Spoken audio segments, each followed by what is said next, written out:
ใจพร้อมกันณบัดนี้อิติปิโส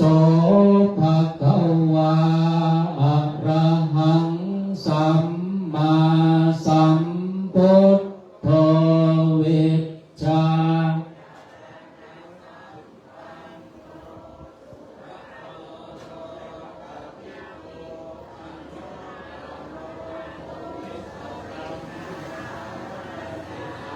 ทา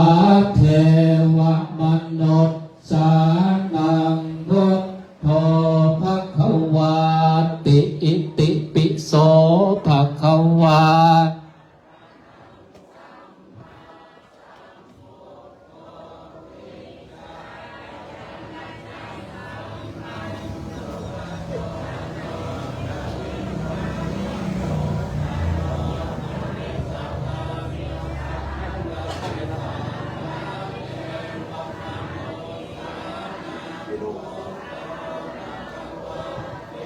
ติปิโส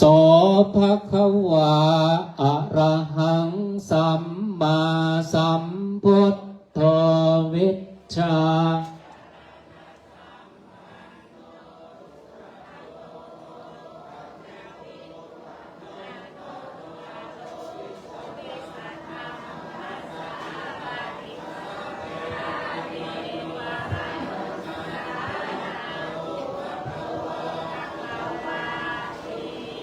โอ้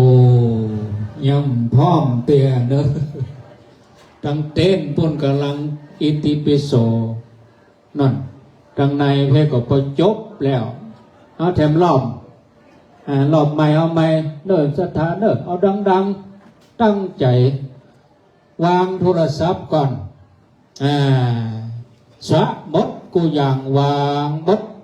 วางจิตวางใจหมดตอมใจตั้งใจดีๆเอารอบเดียวดังๆเด้อดังๆเทวดาเพิ่นเป็นใจแล้วนะเพิ่นกลางจ้องหลวงในบ่ฮือได้ฮ้อนเนาะตั้งใจเด้ออิติปิโสภะคะวาอะระหังสัมมา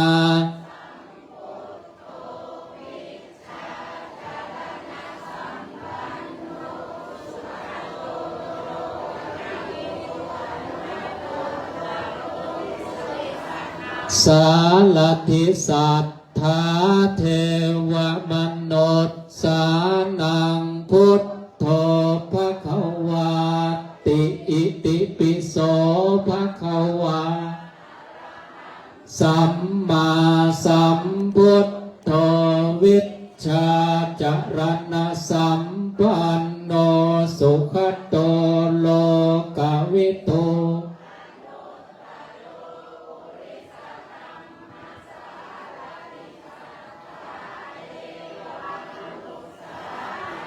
พุทโธภะคะวาติโอ้อีกาเบาะดีเอาท่าคุ้มค่ากับหนอยำเนาะยำแต่ที่กินยำหนอเนาะแต่อย่างเป็นขยมพุทธเจ้าเนาะจะเริ่มพิธีแล้วเนอะจะเดียวไหว้พระก็ว่าดังๆกล่าวคำถวายก็ว่าดังๆเขามีสถานที่มีเวลาทำกันวันนี้ต่ออันวันถูกอย่ามากองหาขอได้หันตุหันพระหันจัตถาหันโคนมานักอย่างนี้บ่มีแล้วเนอะแห่งสักกรรมแบบกี่ชั่วโมงเป็นลึกปิดบ้านไผ่บ้านมันขณะนี้เวลาพร้อมใจพร้อมกายพร้อมต้อมใจดีๆอย่างที่ตมาว่าจะไปเงื่อยังมาขวัญคิดขวัญใจอุปสรรคปัญหาอย่างอันใดสะวางไว้ก่อนตั้งใจเลิกบัดนี้ทุกอย่างพร้อมแล้วขอนิมนต์ท่านพระครูสถิตสารคุณตัวแทนพระสงฆ์เผยแผ่ธรรมะและตัวแทนศรัทธากราบอาราธนาท่านพระครูได้จุดธูปเทียนบูชาพระ ขอนิมนต์ครับจุดธูปครับนิมนต์ครับ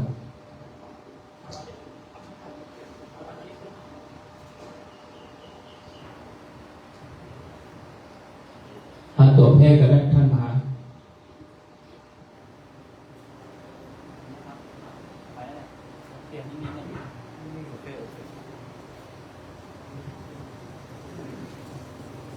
ท่านถามตั้งใจเด้อ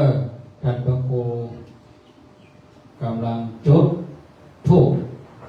เทียนเพิ่นจุดไปแล้วแต่เจ้า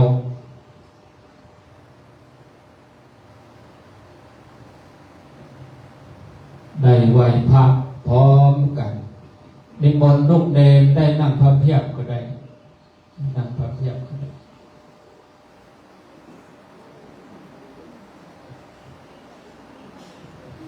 ขอเจริญพรเจิญคุณโกศินทร์จำปาอิฐได้ประเคนขันศีลที่หลวงพ่อพระครูสุวัฒน์วรธรรมเจ้าคณะอำเภอสะเมิงวัดงาแงขอเจริญพรคุณโกศินทร์วัดงาแมงปิ๊กละกันก็ท่านหนึ่งขอเจริญพรเจิญคุณป้อสินชัยอินทร์สกุลวงศ์บ้านสันหินดอยหล่อได้ประเคนขันศีลที่หลวงพ่อเจ้าคณะอำเภอเจริญพรเลยป้อสินชัยครับป้อสุขเฮียซิวอันเดียวกันนะครับอันเดียวกันนะเอากับมุจ้ากับเฮียซิวเป็นว่าเพื่อนชื่อป้อสินชัยทำบุญประกาศมาเป็น18 ปีมามุจ้าชื่อแต่วันนี้วันใดของห้องเฮียซิวนะอันนี้ตัวแทนเนอร์จัตตาเฮียซิวอินทร์สกุลวงศ์ต่อไปก็นิมนต์ตุลุงแดงได้นำศรัทธาไหว้พระแล้วก็เป็นต้นเสียงตุลุงแดงควรจะเป็นต้นเสียงสมทานศีลศรัทธาเขาว่าดังๆแล้วศีลนี่เขาว่าต้องว่าเขาเป็นเบาแล้วนะว่าเขาต้องเขาเป็นสาวแล้ววันนี้ว่าดังๆหลวงพ่อครูบาอาจารย์พูดว่าลูกเจ้าทั้งหลายเผยแพร่ขึ้นสีขาวเนี่ยสอนศรัทธาอย่างพ่อสอนเพื่อนไหว้พระรับศีลว่าได้ก็สอนเพื่อนอาราธนาศีลเนี่ยมูขึ้นสีขาวนี่ว่าได้ก็จะได้ก็ได้กับวันเนี้ยศรัทธาลูกศิษย์อวดวัดลูกทรัพย์อวดเจ้าของลูกน้องอวดเจ้านายลูกแม่ยิงลูกพ่อใจอวดพ่ออวดแม่โมศรัทธาขึ้นสีขาวจะได้อวดตัวเจ้าเผยแพร่กับย้อนอาราธนาศีลเนี่ยเลยเพราะว่าบดังกับจะไปเล่นลาเผยแพร่วิทยุนะพร้อมกันบัดนี้ว่าคือกันเด้ออะระหังสัมมาสัมพุทโธภะคะวาพุทธังภะคะวันอะภิวาเทมิสวากขาโตภะคะวะตาธัมโมธัมมังนะมัสสามิสุปฏิปันโนสาวกสังโฆสังฆังนะมามิมะยังพันเต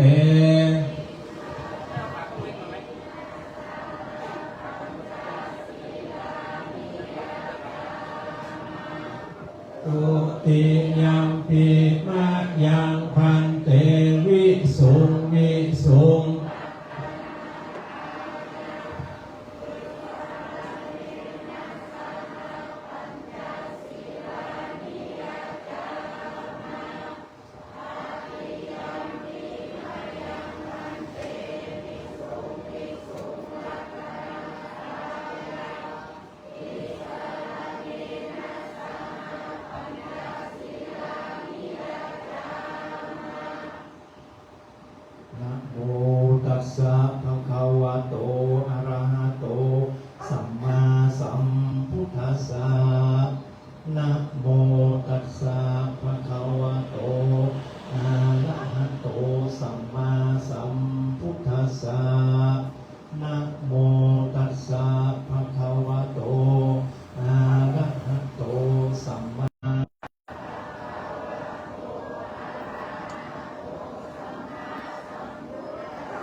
พุทธังสรณังคัจฉามิธัมมังสรณังคัจฉามิสังฆังสรณังคัจฉามิทุติยัมปิพุทธังสรณังคัจฉามิ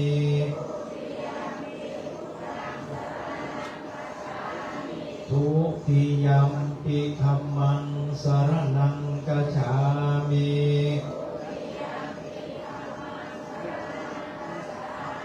ทุติยัมปิสังฆังสรณังคัจฉามิ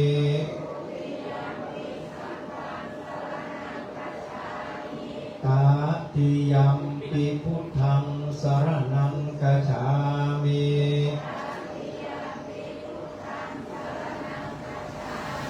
ตติยัมปิธัมมังสรณังคัจฉา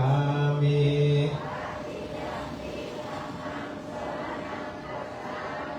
ตติยัมปิสังฆังสรณังคัจฉามิ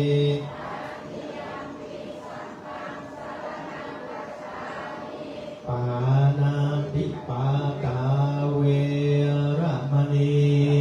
สิกขาปะทังสมาธิยามิ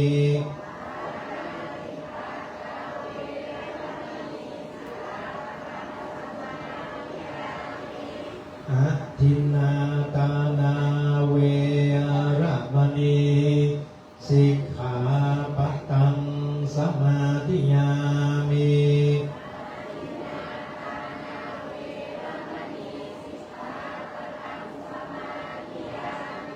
กาเมสุวิชฌาจาราเวระมณีสิกขาปะทังสมาธิยามิ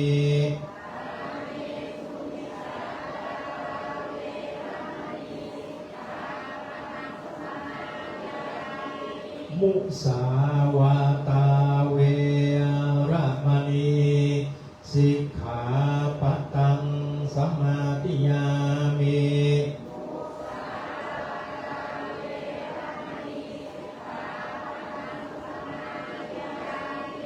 สุราเมรยะมัจจาปมา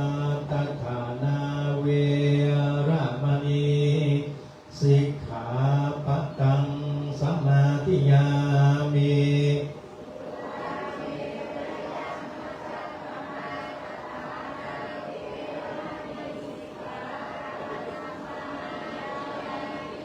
อิมานิปัญจสิกขาปทานิสีเรนะสุขติยันติสีเรนะโภคสัมปทาสีเลนะนิพุติยันติตัสมาสีรังวิโสทะเยวันนี้ศรัทธาเขาทั้งหลายได้ไหว้พระนกธรรมสมาทานเบญจศีลเป็นที่พวรมวลแล้วขอนำเรียนครูบาอาจารย์จุดดจุองค์และเจริญพรเพื่อศรัทธาเราทั้งหลายได้รับทราบว่าวันนี้เราทั้งหลายได้เกาะกลุ่มรุมลากันมายกกิ่งยอตาลซึ่งเตรียมภาษาที่วัดเสมิงได้ปัจจัยตึงหมู่ตึงมวลที่ให้หอมปักต้นบางคนก็ฝากมาบางคนก็มาปักด้วยตัวเก่าตัวที่ได้ขออนุเคราะห์ศรัทธาญาติโยมทั้งหลายช่วยดำเนินการถอดแล้วก็เตซองนับได้ตึงหมู่ตึงมวลแล้ว94,130 บาท94,130 บาท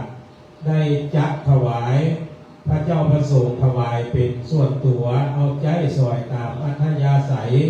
ตนละ2,000คูณ9ก็เป็น18,000 บาทแล้วพระเจ้าพระธรรมแถม2ตีแล้วก่อนถวายเข้าวัดในส่วนของวัดเจ้าวาดจะได้นำไปพัฒนาตามอัธยาศัย ในส่วนนี้เก้าวัดก็วัดละ 3,000 บาทเป็น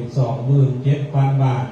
ค่าน้ำค่าไฟวัดเสมิงที่เฮามาใช้วันนี้ได้ถวายไป 5,000 บาทแล้วก็ถวายเป็นภัตตาหารเพลก็ตั้งพระครูธีระธรรมพิสุทธิ์ทุกที่เสาคำเลี้ยงทุกเจ้าพระเนรนักก็เลยถวายไว้เพื่อตั้งเจ้าได้เอาไปบริหารจัดการแห่งจำนวน 2130 บาทและส่วนที่เหลือ20,000 บาทได้เอาไปถวายตั้งพระครัวที่วัฒนนิคมเพื่อเอาไปสำรวจเส้นทางที่เขาจะไปกินไปตามจังหวัดกาญจนบุรีจะเหมารถไปสำรวจเส้นทางแล้วก็ไปติดต่อประสานงานบัดนี้เรากันทั้งหลายได้ไหว้พระหักศีลเรียบร้อย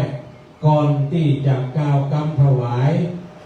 โบราณว่าเขาจะตามทุกเจ้าตนใดวัดไหนชื่ออย่างพ่องวัดไหนพ่องวันนี้ก็ขอนำเรียนครูบาอาจารย์และแจ้งเพื่อพี่น้องศรัทธาทั้งหลายได้รับทราบว่าตนเก้าที่นั่งทนหนึ่งปัทมะหัวตีนั่นหลวงพ่อพระครูสุวัตวรธรรมเจ้าคณะอำเภอเสมิงทุกเจ้าหลวงวัดงามแมงตนทวนสองหลวงพ่อพระครูโอภาสปัญญาคมรองเจ้าคณะอำเภอเสมิงทุกเจ้าหลวงวัดดับไทยในเวียงเชียงใหม่ตนที่สามหลวงพ่อพระครูโกวิทชาครธรรมเจ้าคณะตำบลยักษ์เมินเจ้าวาดวัดบ้านปอกอะไรเนี่ยถ้าอ่านตามตัวมันจะวัดตรงจะเป็นได้ว่าสองที่ทำบ้านปอกกับบ้านปอกและตนทนสี่ท่านพระโพธิระธรรมพิสุทธิ์เจ้าคณะตำบลเสมิงใต้เขตหนึ่งทุกเจ้าหลวงวัดเสมิงเนี่ยที่เป็นทุกเจ้าหลวงเนี่ยทุกปีเสาคำที่เขารู้จักกันนั้นตนทนสี่ตนทนห้าท่านอาจารย์พระครูกิติสุวรรณากรเจ้าคณะตำบลเสมิงใต้เขตสองวัดแม่สาบใต้ตนทวนหกท่านพระครูอมรธรรมรักษ์ทุกเจ้าหลวงวัดน้ำลินตนทวนเจ็ดท่านพระนิการกีรวัตรจารุธรรมโมทุกเจ้าหลวงวัดแสงทองตนทวนแปดพระธิการนพฤทธิ์ปัญญาวชิโนทุกเจ้าหลวงวัดแม่สาบเหนือและตนทวนเก้าพระพิชิตปัญญาทีโกผู้รักษาการแทนเจ้าวาดวัดกาศลาเก้าโตนน้ำมนต์อัสนะโตนนี้อู้นี่ใจเนอะนั่งเพิ่นนี่ก็ได้ท่านบิดที่นั่งต่อไปเราท่านทั้งหลายผู้จักทุกเจ้าเป็นที่เรียบร้อยละจะได้ยกกิจยอตานว่านะโมโดยกันและว่าโดยอัตมาภาพเด้อนะโมตัสสะภะคะวะโตอะระหะโตสัมมาสัมพุทธัสสะนะโมตัสสะภะคะวะโตอะระหะโตสัมมาสัมพุทธัสสะนะโมตัสสะภะคะวะโตอะระหะโตสัมมาสัมพุทธัสสะยัคเคพันเตสังโฆปฏิชานาตุมะยังพันเตเอตังปะทีปะยุคังสัปะริวารังเตมาสังพุทธัสสะปูชนัตถายะอิมัสสมิงอาวาเสนิยาเทมะสาธุโนพันเตอะยังเตมาสังพุทธัสสะปูชนัตถายะปะทีปะยุคัสสะ วิปัสสุกัสสะ ทานัสสะ ทานัสสะ อานิสังโส อะนิสังโส อัมหากัง อัมอากัง ทีฆรัตตัง อิกะรัตตัง นิตายะ อิตายะ สุขายะ สุขายะ ข้าแต่พระสงฆ์ผู้เจริญ ข้าแต่พระสงฆ์ผู้เจริญ ขอพระสงฆ์จงรับทราบ ขอพระสงฆ์จงรับทราบ ข้าพระเจ้าทั้งหลาย ข้าพระเจ้าทั้งหลาย ขอน้อมถวาย ขอน้อมถวาย เทียนเล่มนี้ เทียนเล่มนี้ พร้อมกับของบริวาร พร้อมกับของบริวาร ไว้ในอาวาส ไว้ในอาวาส ของพระคุณท่าน ของพระคุณท่าน เพื่อเป็นพุทธบูชา เพื่อเป็นพุทธบูชา ตลอดพรรษานี้ ตลอดพรรษานี้ ขออานิสงส์ ขออานิสงส์ แห่งการถวายเทียนเล่มนี้ แห่งการตักไว้เทียนเล่มนี้ จงเป็นไป จงเป็นไป เพื่อประโยชน์ เพื่อประโยชน์ เพื่อความสุข เพื่อความสุข แก่ข้าพเจ้าทั้งหลายด้วย แก่ข้าพระเจ้าทั้งหลายด้วย แก่ปิยชนทั้งหลายด้วย แก่ปิยชนทั้งหลายด้วย มีมารดาบิดา มีบรรดาบิดา เป็นต้นด้วย เป็นต้นด้วย ตลอดกาลนานเธอ ต ญ ลอดกาลนันเธอญ สาธุ ต่อไปนี้จะเป็นการประเคนเตียนและปัจจัยบริวาร เบื้องต้นนั้น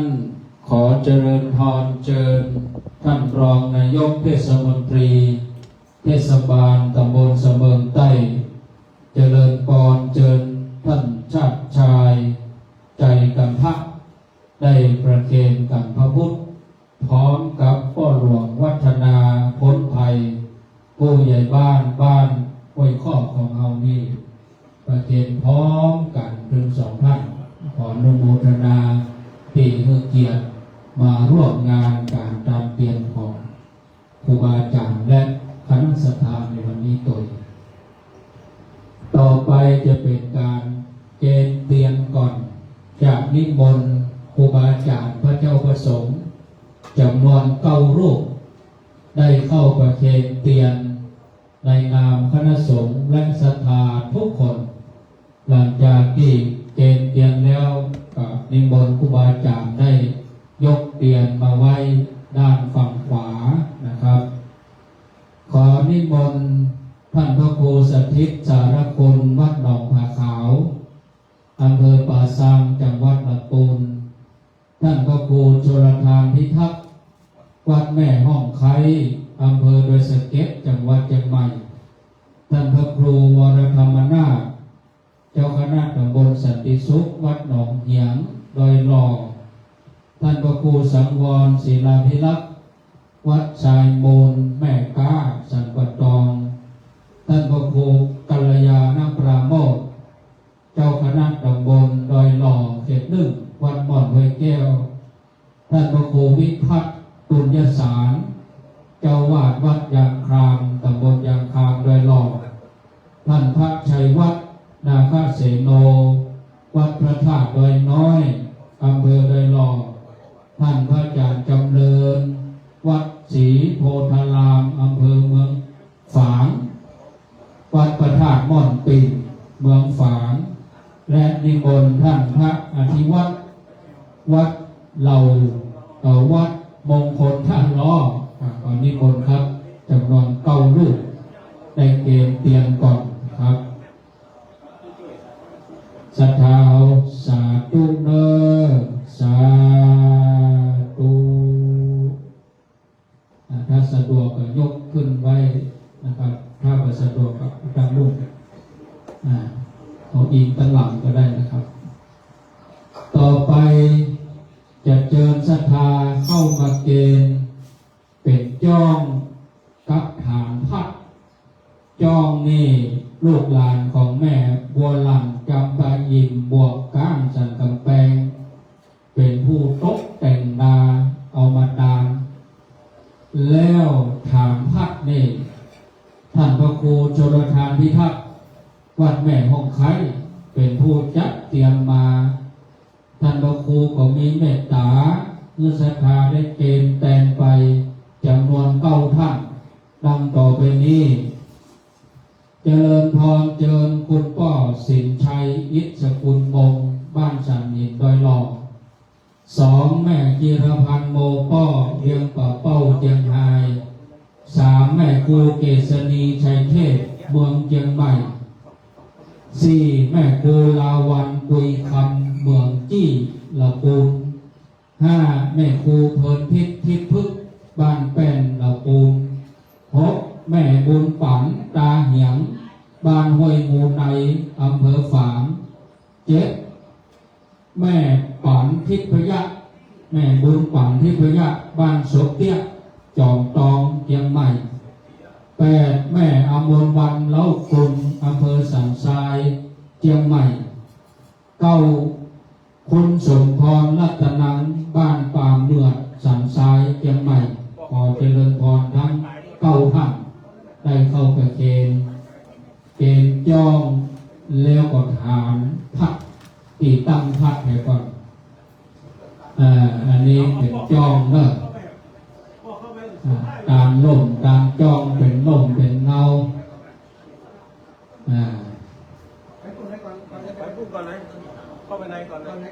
ตรงใดก็ได้ขยับขยายเกณฑ์แล้วก็ไปนั่งที่เดิมเกณฑ์เรียบร้อยแล้วก็ไปนั่งที่เดิมต่อไปจะเป็นพานนั่นจะมีหนังสือแล้วก็มีเตียงแล้วก็มีกล้วยสับกล้วยสับเสมอกล้วยสับนี่ปุ๊บเรียงเป่าออกมาคือเสมอจริงถ้าติดใจก็โดยไปปุ๊บลายตัวนางแก้วคุณนะหลวงพ่อผ้าเช็ดเท้าเกณฑ์นวดกับท่านนอกชุดนี้เป็นชุดที่3 9 ท่านดังต่อไปนี้1ร้อยตรีสมหวังสุขคำสันทรายเชียงใหม่2คุณทรงวุฒิแก้วคำบ้านเขลางทองเมืองเขลางจังหวัดลำปาง3คุณศักดิ์ศิลาสิงห์เนตรสันทรายเชียงใหม่4แม่เกียงคำมาแหลงเมืองเชียงใหม่5แม่ขันแก้วดวงศิริเมืองเชียงใหม่6แม่เรโนชัยมงบ้านร้องดอนใจสารปีเชียงใหม่7แม่คำปันบุญมาลาอยู่ป่างิ้วเวียงป่าเป้าเชียงไฮ้7ป่อชนะสิทธิโมกบ้านแม่คำดอยสะเก็ดเชียงใหม่9แม่จันสมอินตาอยู่บ้านเด่นเวียงป่าเป้าเจริญพรทั้ง9 ท่านได้เข้าประเคนเป็นปัจจัยถวายพระแล้วก็ปัจจัยถวายวัดเป็นว่าเอาตามวัดละ5 ปันนอกรัฐาถวายครูบาอาจารย์2ตามเข้าวัด3แต่แล้วแต่เพิ่นตามเนื้อพระสงฆ์บางท่านพอข่าวนักล่ำไปเป็นกำกึกอย่างล่ำเหลือมาพอพระพอเดนนี่กาพอกาข่าวมาพอเขานี่ตามองแบงบางคนพอข่าวตั้งนี่ไปกุ้งใช้บาทละแล้วหมูนี่จะกินอะไรอย่างละอันตรายจะไปดูข่าวเกินไปเนาะศรัทธาญาติโยมทั้งหลายที่ดูพระเห็นน้อยข่าวชั่วลงฟรีข่าวดีเสียตังไปทางใดก็พอกับผู้เจ้าวางนี่นะเจ้าพุทธเขาจะต้องมั่นคงจะไม่หวั่นไหวใครว่าอย่างไรเขาก็ตามไปติ๊กทำไปติ๊กนะต่อไปก็จะเป็นการถวายทานปัจจัยบำรุงวัดการน้ำกับไฟจ จะได้เอาถวายท่านพระครูธีรธรรมพิสุทธิ์วัดเสมิงก็ขอนิมนต์ท่านอาจารย์วรรณชัยชยานันโทวัดพุทธศรีกิรีครับนิมนต์ท่านอาจารย์วรรณชัยแต่ที่ท่านไม่ได้เกณฑ์เตียนกับนิมนต์ท่านตามปัจจัยสมทบเป็นการนำกาไฟกาพัฒนาหารชำมันเน้นน้อยของเขาทั้งหลายได้ตานเอาบุญด้วยกันเด้อสาธุจบครบถ้วนกระบวนความก่อนที่จะเอาปอนเก้ากับผมขอกราบนิมนต์หลวงพ่อพระครูสุวัฒน์วรธรรมหลวงพ่อเจ้าคณะอำเภอสำเริงเจ้าวาดวัดงานแบ่งนิมนต์หลวงพ่อได้สัมโมทนียกถาอนุโมทนาต่อเก้ากับผมและศรัทธาทั้งหลายขอกราบนิมนต์ครับ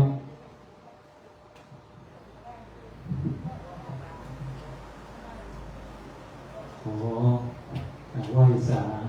ครูบาอาจารย์เจ้าทั้งหลายทุกรูปทุกองค์ที่ได้เดินทางมาร่วมถวายเตียงที่อำเภอสมุทรโดยการนำของท่านพระครูโสภาพิทักษ์จากอำเภอดอยสะเก็ดแล้วก็ท่านพระครูอภิวัตรนิคมรองเจ้าคณะอำเภอดอยหล่อขอเพิ่มพระภิกษุนักรายการวิทยุขึ้นสื่อข่าวทุกรูปขอเจริญพรพ่อแม่พี่น้องศรัทธานาบุญเอาตลายเชียงใหม่ลำพูนลำปางแล้วก็จังหวัดเชียงรายแม่ฮ่องสอนตรงนี้เนาะทุกท่านวันนี้นับว่าเป็นเนื้อนาบุญอันยิ่งใหญ่ของพ่อแม่พี่น้องศรัทธานาบุญเอาตลายที่ได้เดินทางมาถวายเตียงพร้อมด้วยจตุปัจจัยในเขตพื้นที่อำเภอเสมิงถ้าหากว่าจะขึ้นไปเป็นวัดทั้งเก้าวัดก็คงลำบากหรือว่าจะต้องนอนแล้วเพราะแต่ละพื้นที่ของอำเภอเสมิงมันติดดอยถ้าไปตำบลแม่สาวก็ต้องขึ้นดอยถ้าไปตำบลเสมิงเหนือก็ขึ้นดอยอย่างนี้เป็นต้นดังนั้นเขามารวมเป็นศูนย์มั่นใจเป็นศูนย์รวมจิตใจของพ่อแม่พี่น้องที่วัดเสมิงที่นี่โดยวัดเสมิงเนี่ยมันเป็นวัดประจำอำเภอเสมิงมาอยู่แล้วสะดวกสบายกับพ่อแม่พี่น้องกับครูบาอาจารย์ทุกวัดทุกวาได้ร่วมจุ่มนุมจุ่มกันนะวัดเสมิงเอาที่นี่การที่ท่านทั้งหลายมีความตั้งใจโดยการนำของท่านพระครูอภิวัตรนิคมซึ่งเป็นออกรายการขึ้นสื่อข่าวได้ประกาศเชิญชวนพี่น้องของทั้งหลายใครมีโอกาสก็ให้รู้แค่นำเสมอก็เข้ามาเพราะหลายๆท่านอยู่เชียงใหม่ผมก็เคยเข้ามาเพื่อที่อำเภอเสมิงไปได้มาเพื่อมาพอมาคอยปีหน้าเพื่อจะแปลงอำเภอปารยาลูกถ้าอำเภอปารยาเราผ่านเสมิงขึ้นไปคุณระบบลวดขาออกขึ้นปลายอ้อมดวงกับปีหน้าเด้อท่านพระครูก็บอกว่าปีหน้าจะไปตรงบุญไปพออำเภอปารยาซึ่งเป็นอำเภอน้องใหม่อย่างที่ดูต้นดังนั้นพ่อแม่พี่น้องหมู่เฮาทั้งหลายการถวายเตียงภาษาถวายผ้าน้ำฝนก็ถือว่าเป็นประเพณีนิยมของชาวพุทธเราอย่างที่ท่านพระครูได้ว่าไว้ที่ว่าเขาเป็นชาวพุทธเขาต้องนับแน่นเรื่องใครกับเรื่องมันนะเรื่องตะพุทธกับคุณเรื่องตะพุทธเป็นเรื่องการตั้งไฟอย่างนี้ดูแต่ว่าทุกๆคนที่เป็นชาวพุทธเนี่ยผู้นับแน่นแต่ก็เชื่อแน่เหลือเกินว่าคนเมืองบ้านเรานั้นเป็นผู้ที่นับแน่นเป็นผู้ที่นับแน่นในการเคารพนอบน้อมบูชาพระพุทธพระธรรมพระสงฆ์เรียกว่ารัตนธรรมสามเพราะฉะนั้นการถวายเตียงภาษาพระอัฏฐโกดีถือว่าเป็นประเพณีนิยมแบบปีหนึ่งก็มีครั้งหนึ่งที่ถวายเตียงภาษา ที่ถวายพระอาบน้ำฝนยังเป็นจารีตที่ทอยถึงแม้ว่าในยุคปัจจุบันนี้พี่น้องของเราท่านทั้งหลายจะสะดวกสบายไม่จากมีไฟมีอะไรก็ถือว่ายังเป็นประเพณีถ้าเราตาเตียงตั้งผมดูเป็นงานใหม่ที่ผมบางวัดที่จะมีการหล่อเทียนเพื่อได้รู้ได้หาวิธีการหล่อเทียนเป็นจะได้เอาละอ่อนเอานักเรียนมาเป็นหัวเรี่ยวแรงมาศึกษาหาความรู้เพื่อที่จะการถ่ายทอดทุกลูกหลานเราได้จดจำต่อไปเพราะนั้นพี่น้องทั้งหลายที่ฟังรายการนี้ยุคขึ้นสิ่งต่างๆถือว่าเป็นกระบอกเสียงของทางพระพุทธศาสนาที่จะอยู่ใกล้อยู่ไกลก็สามารถรับขึ้นวิทยุก็สามารถที่จะห่วงหินห่วงจานห่วงบุญห่วงสมกับท่านพระคุณเจ้าทั้งหลายที่เป็นจากออกรายการจัดรายการแต่ว่าเป็นที่น่าเสียดายว่าอำเภอเสมิงเขาสามารถที่รับขึ้นตรงนี้ได้สามารถที่รับขึ้นตรงนี้ได้มันมีเป็นยอมไม่ได้รูปมันต้องแม่นซาตั้งบ้านไม่ขาดทุกคนอยู่200หน่อยก็สามารถรับขึ้นวิทยุรายการธรรมะธรรมโมที่การเชียงใหม่ที่เป็นออกได้เพราะนั้นก็จึงมาหันพี่น้องในพื้นที่มากก็ได้เพราะก็จะรู้ข่าวอะไรอย่างเพราะนั้นขึ้นวิทยุที่เป็นจัดรายการมีพลังสามารถรวมกลุ่มรวมก้อนรวมพลังรวมหมู่รวมการคนได้จำนวนมากอย่างดีก็เพราะแรงโดนจิตโดนใจพวกพี่น้องทำพวกพี่น้องของตลาดได้รู้ได้เข้าใจได้ทราบความเคลื่อนไหวต่างๆของการคือทำบุญกับบุญนั้นบุญนี้บุญที่นั่นบุญที่นี่อย่างนี้เป็นต้นปราศัยกระบอกเสียงทางวิทยุซึ่งพระพุทธเจ้าที่เป็นการรายการบอกในหลักการทำงานฉะนั้นท่านทั้งหลายการทำบุญในร่วมช่วงการภาษาท่านมีโอกาสก็ไปว่าเป็นวัดใกล้บ้านของท่านก็ดีหรือมาร่วมเป็นขบวนอย่างนี้ก็ดีก็ถือเป็นเนื้องานบุญอันยิ่งใหญ่ของหมู่เผ่าท่านทั้งหลายที่นับถือฉะนั้นอำเภอเสมิงเราส่วนใหญ่ก็ที่จะร่วมกับเป็นกลุ่มเป็นก้อนเป็นคณะที่ทำรอบต่างๆเข้ามาน้อยนะอาศัยเนี่ยท่านทั้งหลายเป็นคณะที่ใหญ่มาเป็นมือเป็นคณะที่ใหญ่นอกจากนี้พี่น้องของทั้งหลายวัดเสมิงของที่เนี่ยถือว่าเป็นวัดประจำอำเภอแล้วก็มีพระมีเนรนะมีพระมีเนรนะเขามีโรงเรียนประจำนี่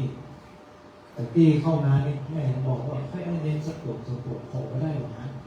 ถามตู้หลวงไปเติ้ลนะกว่าจะเป็นตรงเป็นองค์ที่ได้พระเจ้านี้เนาะโอ้เอามาฝึกเอามาสอนอะไรอย่างนี้นะหลายลูกหลายคนเนี่ยภาษาไทยยังได้เรื่องได้เรื่องต้องไปต้องอย่างแซ่ก่อนแต่พอเข้ามนเข้ามาเกิดเรื่องเคยชีกับแฟนมาเพราะนั้นก็อาศัยท่านทำอะไรลูกหลานเขาจะได้ทำได้อยู่ได้อยู่ไปก็แล้วแต่ที่เขามีความทุกข์ความยากความลำบากเอามาฝึกมาฝึกมาห้ามมาเฮียฝึกเฮียแล้วก็อนุบาลตรงนี้นั้นเนี่ยตั้งแต่อนุบาลป .4 ป .5 เนี่ยนะก็มีลูกคนมาเลี้ยงอาศัยท่านเจ้าวาดพระครูเนี่ยเจ้าวาดอะไรแล้วเกิดมาปลาลบกันเข้าเทคได้เตือนเอาลูกคนมาเลี้ยงเนี่ยเราเอาคุณมาอย่างไรวันหน้าวันตาเขาจบเพศจบไปแล้วศึกษาแล้วเพศการของนึกถึงวัดพุทธข้อนึกถึงพี่น้องศรัทธาที่เกิดเป็นอุปถัมภ์กันจริงเพราะนั้นท่านมามุ่งหมายเราวัดเสมิงก็เลี้ยงพระภิกษุสามเณร40-50 รูปอย่างนี้เป็นต้นก็เป็นบุญวันนี้ทราบว่าท่านทั้งหลายก็ยังร่วมสมทบเป็นทุนเป็นอาหารการว่างถวายแก่พระภิกษุสามเณรที่มาห้ามมาเยียสู่ที่โดยเป็นดูที่ประกาศในเช้าทั้งเพลแบบนี้เป็นต้นเพราะนั้นเป็นบุญเป็นกุศลก็ขอทุกท่านทุกท่านทุกคนดังนั้นวันนี้ท่านทั้งหลายตั้งอกตั้งใจมาอำเภอเสมิงได้ถึงแล้วถึงตัวอำเภอเสมิงแล้วได้นำผู้เจ้ามาพระภิกษุสงฆ์องค์นี้เข้าใจว่าคงจะดีอกดีใจร่วมอกร่วมใจก็มีตั้งใจที่เรื่องได้ทำว่าอำเภอเสมิงเป็นอำเภอหนึ่งของจังหวัดเชียงใหม่เราที่ก็ยังไปก็ไปจากเชียงใหม่แต่ว่าการเดินทางจากค่อนข้างลำบากคนเมาหัวเมาเก้าลำบากนั้นก็ด้วยบุญความตั้งใจของท่านแล้วบุญกุศลเพราะนั้นวันนี้ในนามของคณะสงฆ์อำเภอเสมิงจึงขออนุโมทนาสาธุ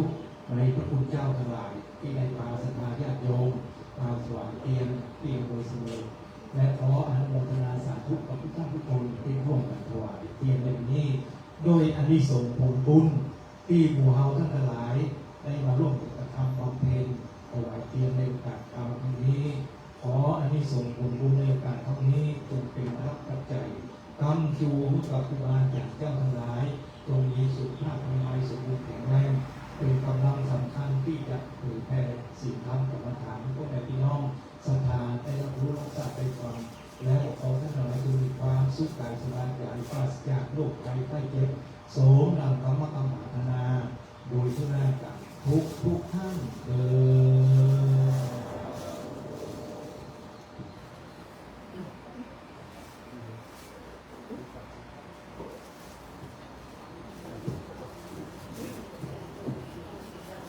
ต่อไปทำโอกาสใหญ่ครับปอนเนอร์ยะถาวาริวาหาปุราปาริปุเรนติสาครังเอวะเมวะอิโตทินังเปตานังอุปกปปติอิชิตังปฏิตังตุมหังทิปะเมวะสมิจฉันตุสัพเพปุเรนตุสังกปาจันโทปนรโสยะถามะนิโชติรโสยะถาเววัจจันโตสัพพะโลโคเวนะสัตตุมาเตภวะตวันตรายโยสุขีเทคายุโกภวะสัพเพติโยวิวัจจันโตสัพพะโลโควินาศตุมาเตภวะตวันตรายโยสุขีเทคายุโกภวะสัพเพติโยวิวัจจันโตสัพพะโลโควินาศตุมาเตภวะตวันตรายโยสุขีเทคายุโกภวะอภิวาทนาสิริสานิจังโกฏาปัจจายโนจัตตาโลธรรมวัฏันติอายุวันโนสุขังภารังโสอัตตรัตโตสุขิโตวิรุณโหพุทธัสสะสะเนอโรโคสุขิโตโหติสหัสสะเพหิยาติภิโสอัตตรัตโตสุขิโตวิรุณโหพุทธัสสะสะเนอโรโคสุขิโตโหติสหัสสะเพหิยาติภิโสอัตตรัตโตสุขิโตวิรุณโหพุทธัสสะสะเนอโรโคสุขิโตโหติสหัสสะเพหิยาติภิรตนาตยานุภาเวนรตนาตยเตสัสสะทุกขโลกพยาเวลาโสกาสัตตุจุปัฏฐวะอเนกาอันตรายาปิวินาสันตุเสสะโตชัยสิทธิพานังรักพังโสทิปัจจยังสุขังพละสิริอายุจวันโนจะโพคังโยติชยสวาสตวาสาจะอายุจะเสียวสิทธิภวันตุเตภวตุสาธรรมังคารังรักขันตุสัพพะเทว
นุภูเรนังสตา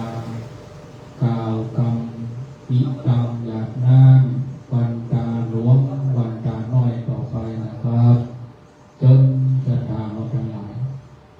ได้ตั้งใจเป็นสมาธิตั้งใจทำมาเป็นปีนี้เป็นปีที่18แล้วที่เราปากันไปการเปลี่ยนแต่ละปีก็เปลี่ยนแปลงไปเรื่อยๆเราก็เก็บเกี่ยวเอาบุญกุศลไว้ในจิตในใจของเราทั้งหลายทุกคนเอาบุญที่เราทำมาตั้งแต่รอเตียนที่วัดแม่อ่องไข่จนฮอดกะเกียมเดินทางจนถึงวันนี้ก็เอาบุญที่เราทำเนี่ยเลี้ยงใจออกไปขอให้มีกำลังกายกำลังใจมีกำลังบริวารที่จะได้ตามด้วยกันไปปีหน้าปีที่19จะเป็นเงินได้เจ็บได้ไข้ได้ป่วยไปนับไปเด้อประทานเด้อ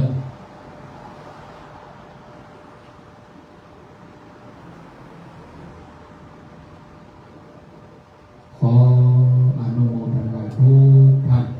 ต่อไปตั้งใจกล่าวกรรมหยาดน้ำเป็นกำบังนิมนต์กันหลวงปู่ครับอิมังตัณณากรรมังนิพพานาปัจจโยอนโตโนนิจังอิมังสีรานิพพานาปัจจโยอนโตโนนิจังอิมังภาวนากัมมังนิพพานาปัจจโยโตโนนิจังยังกินเจโกสารังกะกะปังกัมมังสัพเพอิกาเตอิกาตังปุญญานุโมตันโตสุนันโตพุนโตเยเตวะอาสัพพิตาเตอาติกาจาติกาโยกาสัตตาอุนโตสัพพะสัตตานาอัตตานังปาติอารันตุมาตาปิตาสุขิตาอุนโตตุกาภามุนจันโตสัพเพติกาสุขิตาอุนโตตุกาภามุนจันโตสัพเพติกาสุขิตาอุนโตตุกาภามุนจันโตสัพเพสัสสะเพยาตาสัพเพเปตาสุขิตาอุนโตตุกาภามุนจันโตสัพสุขิตาอุนโตตุกาภามุนจันโตสัพพะวาสุขิตาอุนโตตุกาภามุนจันโตสัพจะติโยปัจจยาสุขิตาอุนโตตุกาภามุนจันโตสัพพะสัมปติตาวิสันตุโอวันตาวิปุตตังสัพพะเมโตสังฆามัตตะเมพันเตวันตามิสัพพะเมโตสังฆามัตตะเมพันเตวันตามิสังฆาสัพพะเมโตสังฆามัตตะเมพันเตวันตามิอุปัชฌาจะติอุตตปะเมโตสังฆามัตตะเมพันเตวันตามิกัมมัตตะนัสสะปะเมโตสังกัมเมพันเตวันตามิราเมปัตตาสิมายังสัพพะเมโตสังฆามัตตะเมพันเตวันตามิ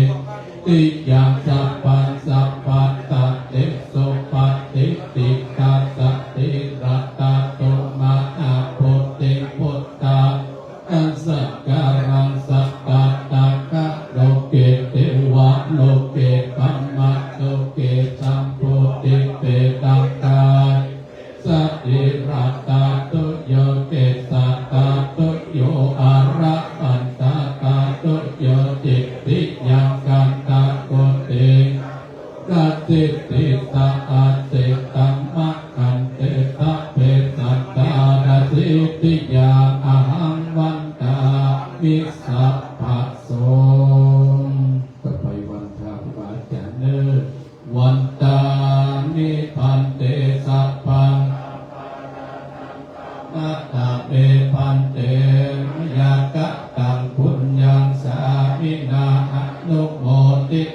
าน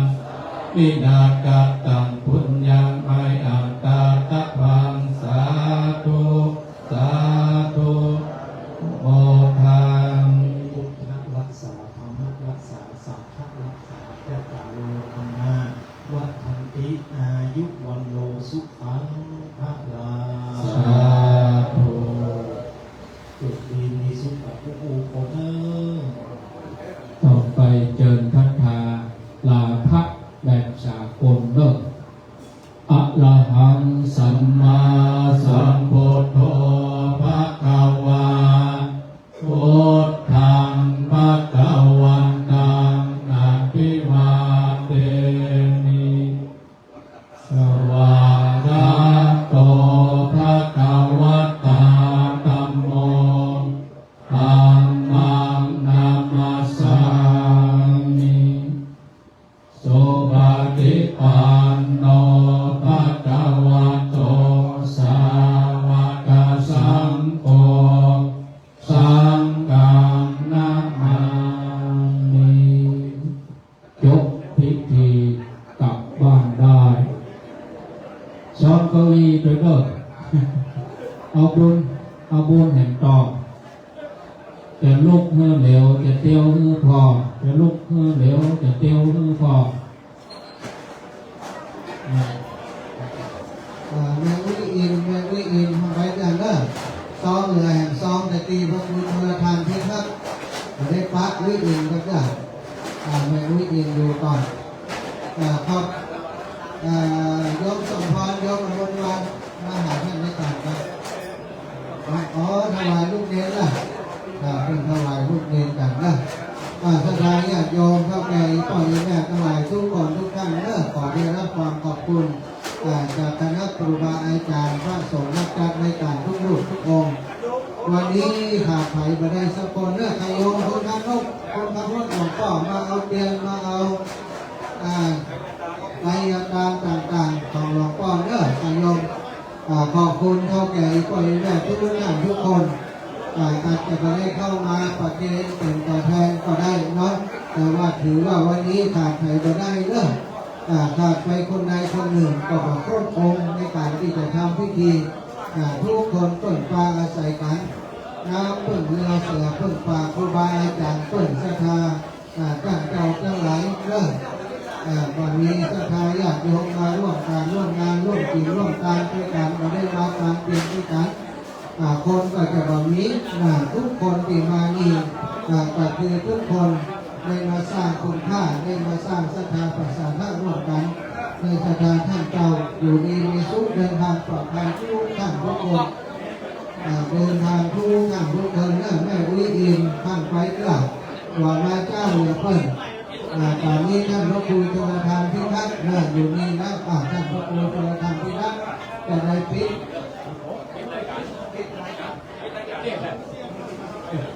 อนุโมทนากับทุกท่านเด้อที่มาร่วมที่พร้อมตามด้วยกันในวันนี้ประโยมหลวงพ่อเจ้าคณะอำเภอยังนี่อันหนึ่งเด้อที่เอาไปกับเสี้ยงได้เอาไปกับเสี้ยงนี่อยู่เด้อ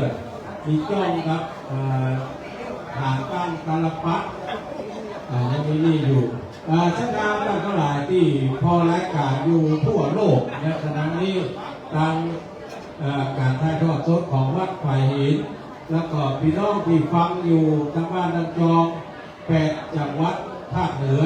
ที่ฟังรายการนี้เขาถ่ายทอดสดตั้งแต่เมื่องานแต่เจ้ามาจนถึงวัดนี้ละจะได้นำรายการนี้จากเราท่านทั้งหลายไปก่อนเด้อยัตตาโลธรรมาวัฏันติ